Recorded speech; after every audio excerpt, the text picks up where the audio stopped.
नमस्कार, मैं हूं अर्चित और आप देख रहे हैं वॉइस ऑफ मध्य प्रदेश। खबरें जो रखे आपको सबसे आगे। तो चलिए सीधे रुक करते हैं आज की इस खास खबर की ओर। पश्चिम एशिया में जारी तनाव के बीच अब भारत में इजराइल और फिलिस्तीन के मुद्दे पर सियासत पूरी तरह गर्मा गई है। कांग्रेस ने प्रधानमंत्री नरेंद्र मोदी पर इजराइल के प्रति कथित रूप से एक तरफा समर्थन का आरोप लगाते हुए सीधा और तीखा हमला बोला।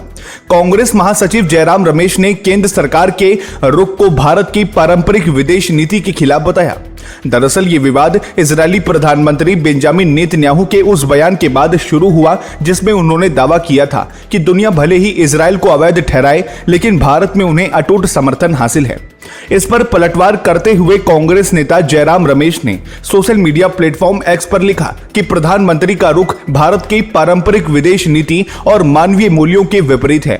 वो ये करोड़ों भारतीयों के लिए स्वीकार्य नहीं है। जयराम रमेश ने आरोप लगाया कि प्रधानमंत्री नरेंद्र मोदी इजराइल के सबसे मजबूत समर्थक के रूप में सामने आए हैं।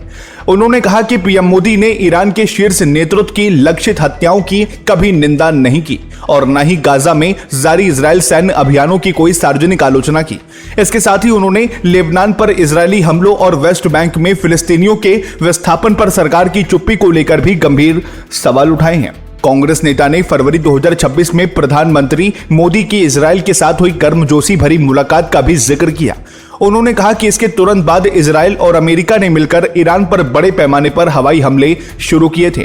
जयराम रमेश के अनुसार भारत की विदेश नीति ऐतिहासिक रूप से हमेशा शांति, संवाद और फिलिस्तीनी अधिकारों के समर्थन पर आधारित रही है, लेकिन मौजूदा सरकार इस स्थापित परंपरा से दूर जाती दिखाई दे रही है।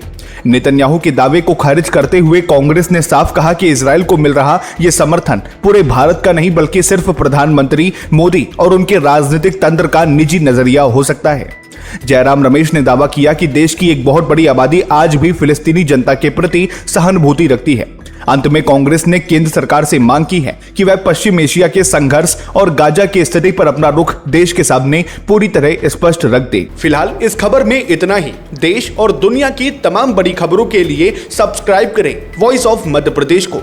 फिर मिलते हैं एक और नए अपडेट के साथ। तब तक के लिए नमस्कार, जय हिंद, जय भारत।